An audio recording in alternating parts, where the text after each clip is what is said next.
Alam niyo, madali lang naman ang may asawa. Ano pang asawa mo mahirap lang. Tapos wala ka din trabaho, asa sa asawa.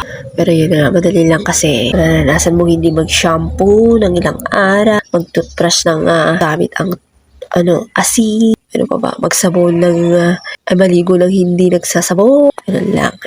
Mangutang sa tindahan, asawa. Kapag wala talaga, mangungutang ka ng bigat. Kung mag-aasawa ka, sige lang. Kasi may pagkakataon talaga na bahala na bukas. Ganon.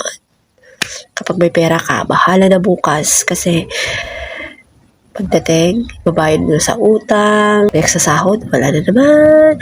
Ganon na naman. May mga nagsasabi na sana nag-asawa na lang ako ng mayaman. Kasi meron yung pagkakataon naman na hindi ganun kataas ang standard. Kasi nandun naman yung thought na magtutulungan. Number one, yung nakikinig sa'yo, ganyan. Yun yung sapat na.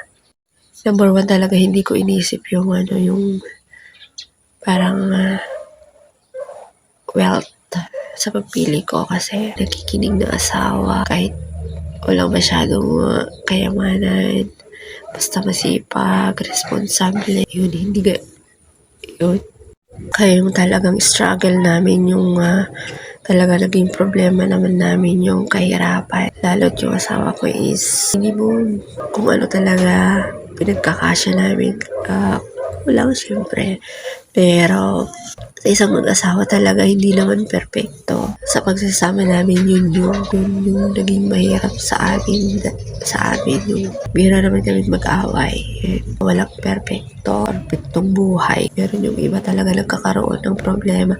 At sa tingin ko yun yung, lalo na yung nag-uumpisa pa lang kami, mga anak namin nagkakasakit. Kaya dun, yung kunti lang yung sahod, tapos pupunta pa sa gamot, ganun, sa check-up. Sa check-up. Buti nga, may libre na ngayon. Yung iba libre. Tapos basta, parang ang bigat-bigat pag nag-uumpisa.